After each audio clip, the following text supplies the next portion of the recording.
Tingginya peredaran narkoba membuat Polresta Denpasar menggencarkan operasi berantas sindikat narkoba atau yang lebih dikenal dengan Operasi Bersinar. Operasi ini menyasar seluruh kawasan di Kota Denpasar, tak terkecuali kos-kosan dan perumahan.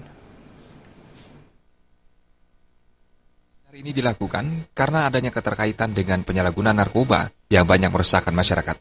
Dan operasi ini sudah mulai dilaksanakan dari 23 Maret lalu dan berlangsung selama sebulan. Bentuk operasi bersinar yakni berupa penegakan hukum dan pencegahan. Menurut Wakapolres Kota Denpasar, AKBP Inyoman Artane, pihak Polresta juga gencar memberikan sosialisasi pada masyarakat melalui sosialisasi baik secara langsung dan tidak langsung.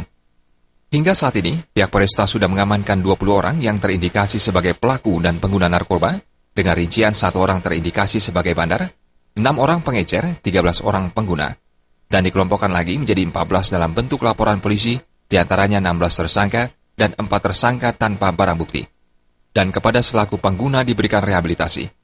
Adapun barang bukti yang telah dikumpulkan yakni sebanyak 877,83 gram mendekati 1 kilo dan 21 butir ekstasi.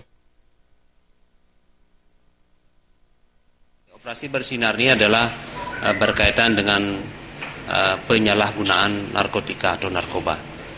Ini yang dilaksanakan sudah mulai tanggal 23 Maret 2016. Kemudian kegiatannya adalah bisa dalam bentuk penegakan hukum, kemudian bisa juga dalam bentuk pencegahan. Penegakan hukum itu adalah bagi mereka para pelanggar tentunya, apakah itu pengedar, apakah itu pengguna, itu dalam hal berkaitan dengan penegakan hukumnya. Kemudian berkaitan dengan pencegahan, kita melaksanakan kegiatan sosialisasi, tatap muka, ada preemptif dan preventif bahasa hukumnya kepada masyarakat. Pihaknya juga menghimbau kepada seluruh orang tua untuk mengawasi putra-putrinya agar terhindar dari narkoba. Rati Anggoro dan Triasa